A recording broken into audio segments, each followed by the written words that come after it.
Oui, Hein? tu me protèges. Je le sais. Contre toi-même. La rencontre du rocher du Trisac. Écoute, Benoît, quand je parle. Sophie, bonjour. Bonjour, Benoît. Donc, c'était la cérémonie des Cowboys fringants. Ça s'est terminé hier. Là. Carl Tremblay, ça a un effet monstre. Incroyable, incroyable. Et, tu sais, à un moment donné, donc c'était la cérémonie d'hommage national hier. Donc, 15 000 personnes au Centre Bell. Plein de fans des Cowboys fringants autour du Centre Bell. Plein de stations de télé et de médias qui étaient à l'extérieur pour couvrir ça.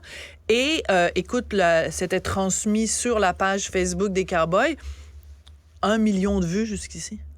1 million de vues. Donc, oui. Ça a vraiment... Tu sais, quand tu dis 8 millions de personnes au Québec, là, ça a vraiment touché tout le monde. Et je dis les médias à l'extérieur. Bon, je veux juste prévenir, je mets des gants blancs, je marche sur des œufs, je vais tourner 7 fois ma langue dans ma bouche parce que c'est à la demande de la famille que les médias n'avaient pas accès à l'intérieur du Centre Bell. Notre collègue Florence Lamoureux, qui était là hier soir, quand elle a voulu entrer dans le Centre Bell comme simple citoyenne qui s'était procuré un billet pour aller à l'hommage, elle a été obligée de laisser en consigne son ordinateur et son enregistreuse.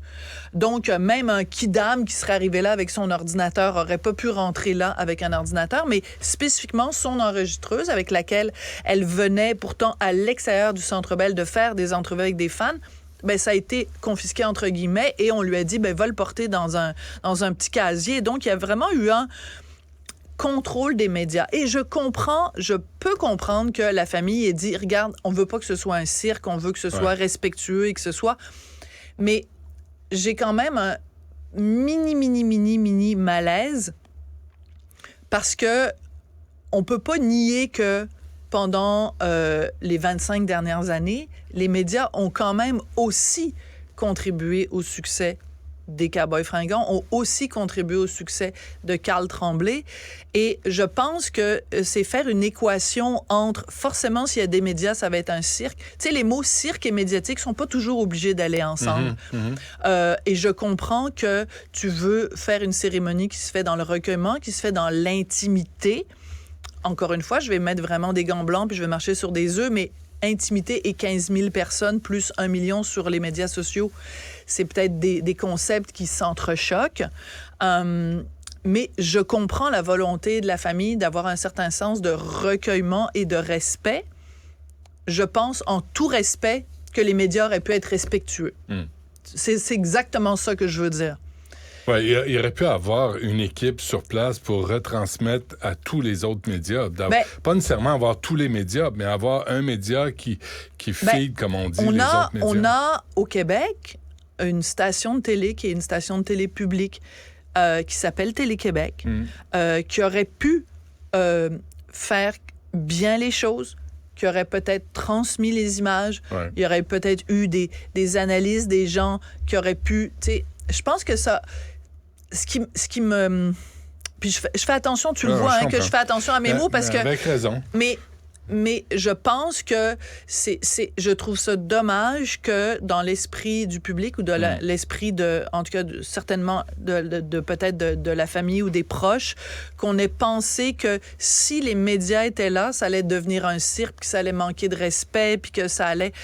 Je pense que les Québécois ont montré depuis le 15 novembre à quel point leur hommage à Carl, leur manifestation de sympathie, de tristesse, de deuil, à quel point ça s'est fait dans le respect.